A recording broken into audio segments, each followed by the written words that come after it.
El Señor esté con vosotros. Lectura del Santo Evangelio según San Marcos.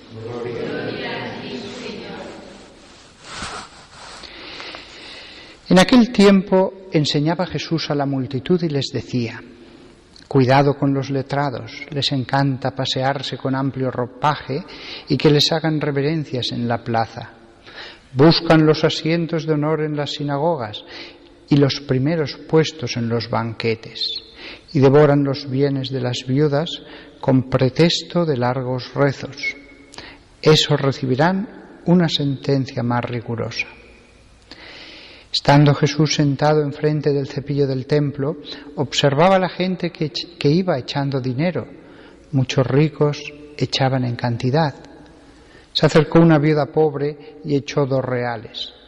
Llamando a sus discípulos les dijo: os aseguro que esa pobre viuda ha echado en el cepillo más que nadie, porque los demás han echado de lo que les sobra, pero esta que pasa necesidad ha echado todo lo que tenía para vivir.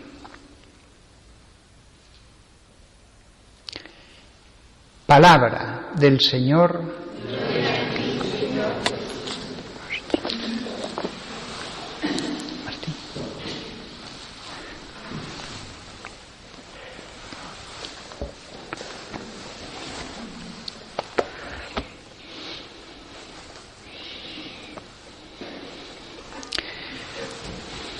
Como sabéis, he venido de un viaje de dar una conferencia en Irlanda y siempre que vengo pues cuento cómo ha sido mi viaje, ya que viéndonos aquí todos los días en la iglesia somos como una familia. A veces nos vemos más que a la misma familia, pero eso lo dejaré para una misa de diario el lunes y hoy voy a centrarme en el Evangelio.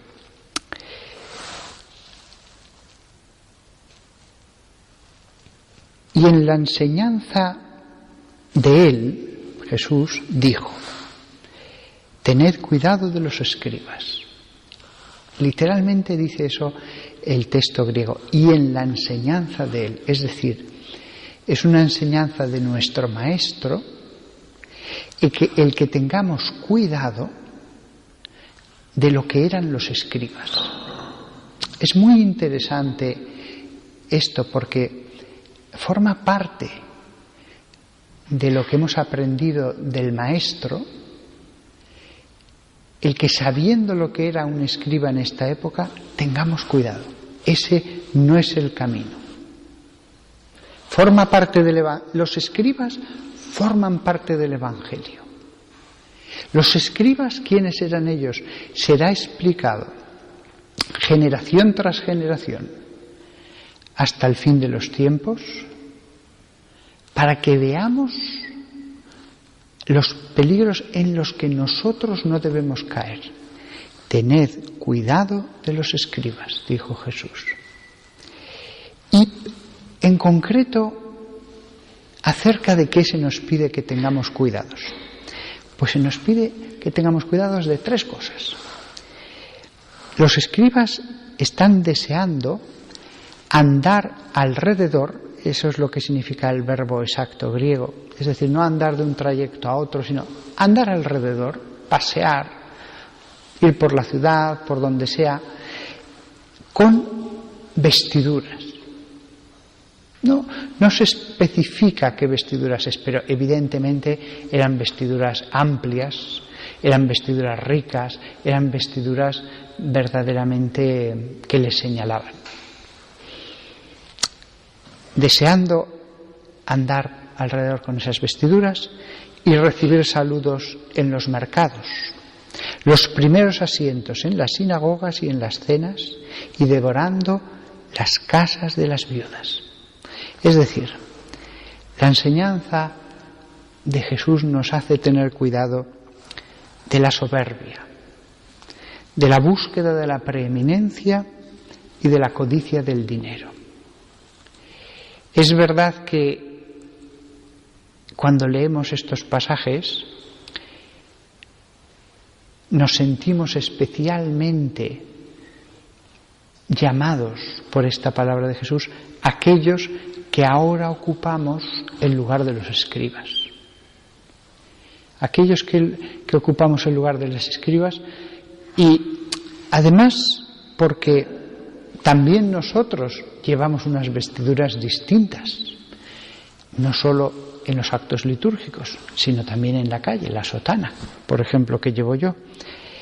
También nosotros muchas veces se nos da un lugar de preeminencia. Ocurre muchas veces. Y por otra parte, también nosotros, dice San Pablo, no pongáis bozal al buey que trilla. También nosotros vivimos de nuestro trabajo a través de las limosnas. Las palabras de Jesús, por lo tanto, deben ser pesadas en la balanza de la prudencia, iluminada por el Espíritu Santo, las dos cosas, prudencia con nuestra razón, pero también bajo la acción de ese Spiritus que sale de la boca de Dios, para que veamos cómo hay que entender estas palabras. También Jesús dijo, si tu mano te escandaliza, córtatela. Más te vale entrar manco en el reino de los cielos. Esas palabras también tienen que ser pesadas, tienen que ser evaluadas. No hay nada malo en las vestiduras. No hay nada malo en las vestiduras porque Dios mismo manda unas vestiduras determinadas para el templo. Y dado que son personas consagradas a Dios, tampoco habría nada malo en que llevaran vestiduras distintas. Según algunos autores, desde luego hasta los fariseos las llevaban. Tampoco hay nada malo en ocupar el primer lugar, los primeros asientos, no solo en los mercados, en la sociedad civil que honra al hombre de Dios por amor a Dios, sino mucho más en la sinagoga. Tened cuidado porque ellos buscan los primeros asientos en las sinagogas. No hay nada malo en ocupar el primer asiento en la sinagoga si uno es un escriba. Y en mitad de la gente que digan, este es el hombre que interpreta las Escrituras, es el conocedor de las Escrituras, siéntate aquí. No hay nada malo en eso.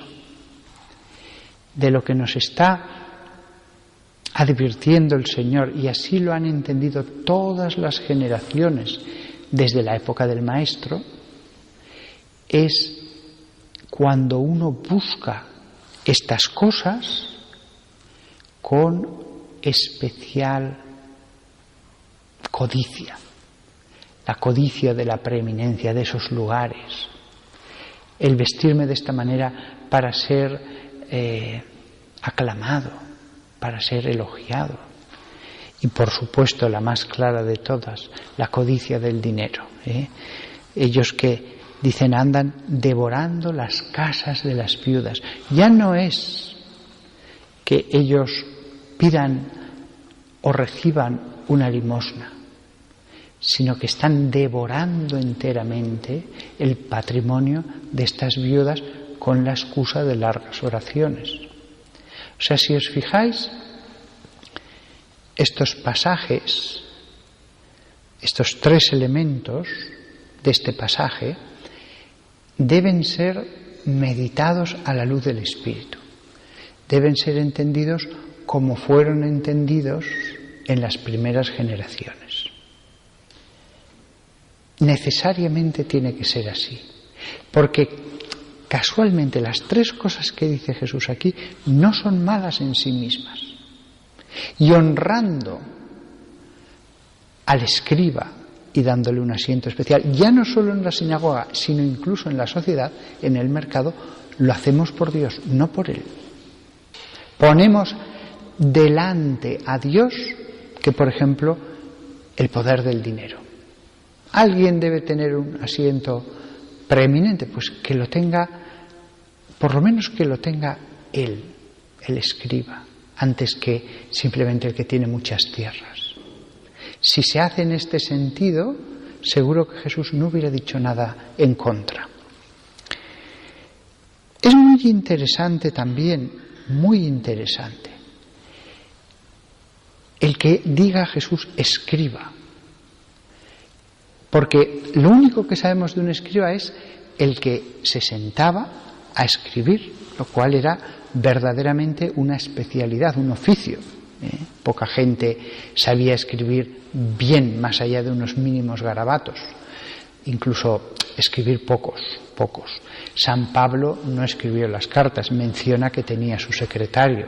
El mismo Pedro tampoco va a escribir el Evangelio, según la tradición se lo va a dictar a Marcos. Era una especialidad. ¿Eran escribas en general? No. Por el modo en que siempre se menciona a los escribas en el Evangelio, se está refiriendo a las personas que son sabedoras de la ley, de los textos sagrados, las personas que verdaderamente conocían esos textos porque además los hacían. El sacerdote se dedicaba al templo, era el hombre que conocía los ritos, era el hombre que estaba en el altar o que decía las oraciones mirando hacia el santuario con los brazos extendidos ante el altar, en el atrio. Uno era el sacerdote, otro era, que también aparece en el Evangelio, los letrados, los hombres de la ley, podría ser la traducción más exacta, los especialistas en la ley. Ellos no eran los encargados del culto. Ellos, los que a veces se les llama los letrados, eran los que sabían todas las minucias pequeñas de lo que era lícito y lo que no era lícito. En principio eso tampoco hubiera estado mal, pero ellos se excedieron, crearon muchísimas más leyes de las que eran razonables, muchísimas más interpretaciones de las que eran razonables.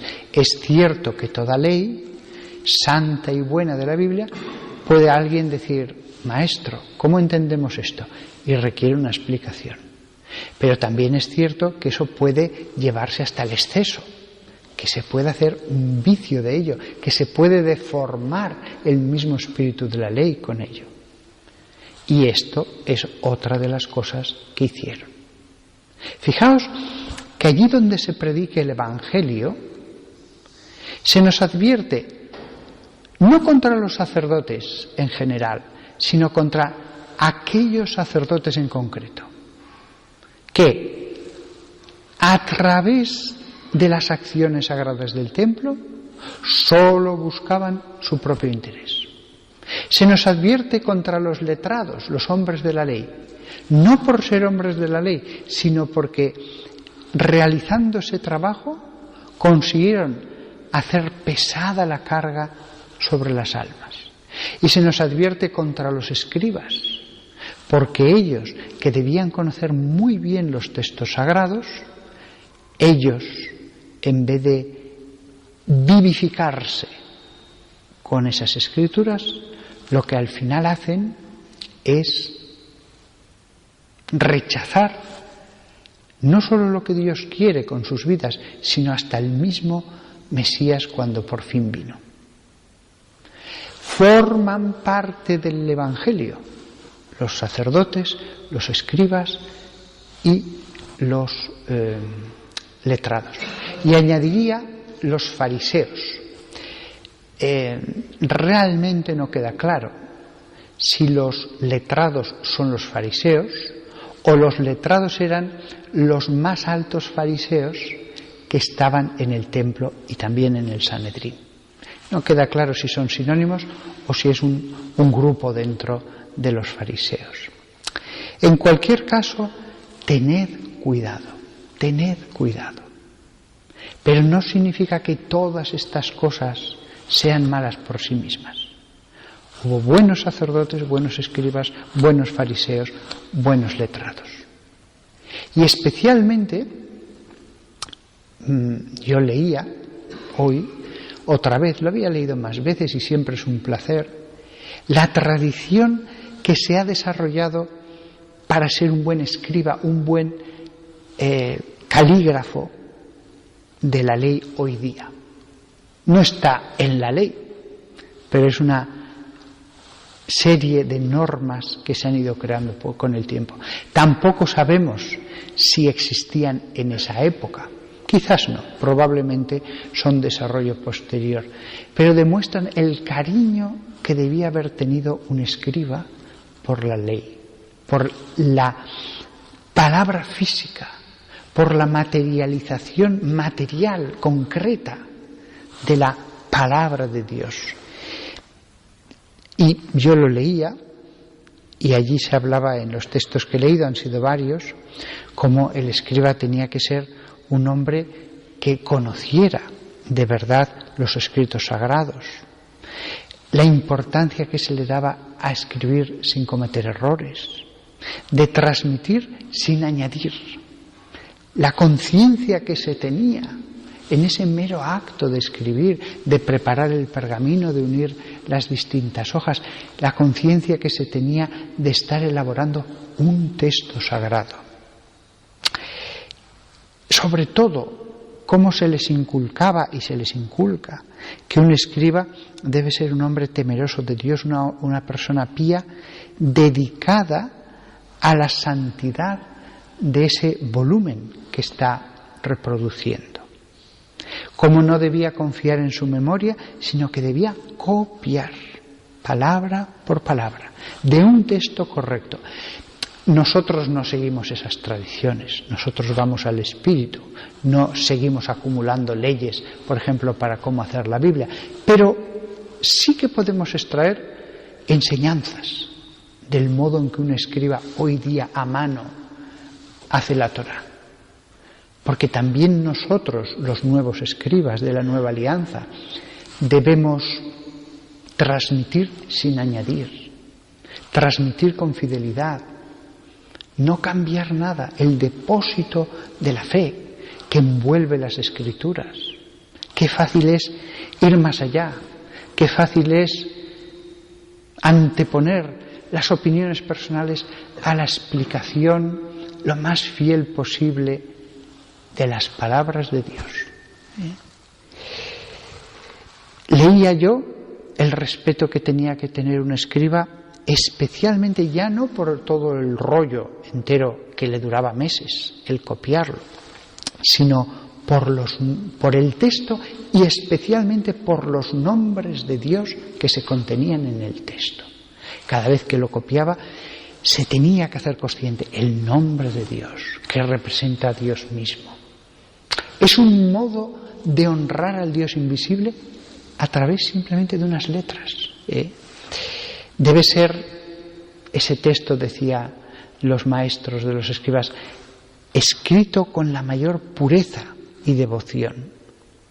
Y por lo tanto, algunos incluso decían, antes de ponerse a escribir, la costumbre, aunque no sea ley, es que el escriba se sumerja en la mikvá, en un baño ritual antes de ponerse a escribir, para estar puro, para escribir el nombre santísimo de Dios, y que recite una bendición antes de empezar. En fin, todas estas cosas nos muestran al buen escriba. Todas estas cosas nos muestran a nosotros los sacerdotes lo que deberíamos hacer. El amor al texto, que en definitiva, a través del texto, honramos a Dios. Al Dios invisible no le vemos, pero el texto sí que pasa a través de nuestra boca. El texto sí que lo tenemos delante para poderlo besar. Y de hecho el sacerdote, nada más rezar el Evangelio, lo besa. Y dice una oración, per evangelica dicta deleantur nostra delicta. Por las palabras evangélicas dichas sean borrados nuestros delitos. Y no solo eso, antes de leer una sola línea del Evangelio, está mandado el sacerdote, hará una inclinación profunda, no de cabeza, profunda con su cuerpo, ante el altar y dirá, Munda cormeon e clavia mea omnipotens Deus, ut santum evangelium tuum digne vale anunciare. Limpia mis labios y mi corazón, Señor, para que pueda proclamar las santas palabras de tu Evangelio. Fijaos qué precioso es el trabajo de escriba. Fijaos cómo, en cierto modo, en el sacerdocio de la nueva alianza se une todo lo bueno del fariseo, del letrado, del sacerdote, todo unido en una sola cosa.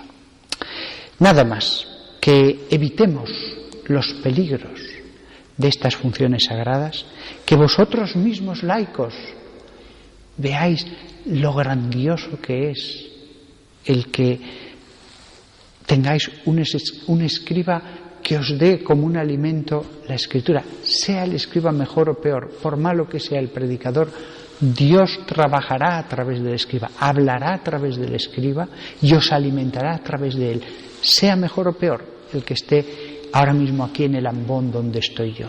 Qué don de Dios es poder escuchar las palabras del escriba, formarse a través de los años, amar cada vez más la ley de Dios y ser transformado por esos textos sagrados. Ojalá que nosotros, los sacerdotes, realizáramos este trabajo como debería ser realizado. Al menos se lo pido yo al Señor el hacerlo, y le pido que todos los sacerdotes lo hagan, pero siempre estamos lejísimos de realizar las cosas como ellas mismas se merecen, de realizar este trabajo tan santamente como su misma santidad merecería.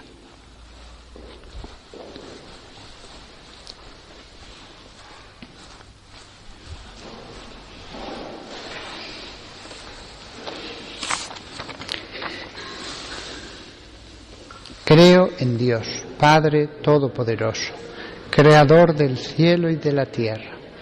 Creo en Jesucristo, su único Hijo, nuestro Señor, que fue concebido por obra y gracia del Espíritu Santo. Nació de Santa María Virgen, padeció bajo el poder de Poncio Pilato, fue crucificado, muerto y sepultado, descendió a los infiernos. Al tercer día resucitó de entre los muertos, subió a los cielos y está sentado a la derecha de Dios Padre Todopoderoso. Desde allí ha de venir a juzgar a vivos y muertos. Creo en el Espíritu Santo, la Santa Iglesia Católica, la comunión de los santos, el perdón de los pecados, la resurrección de la carne y la vida eterna. Amén. Oremos al Señor nuestro Dios, que quiere que todos alcancemos la plenitud de la vida. Para que conceda a los sacerdotes la santidad, a los pueblos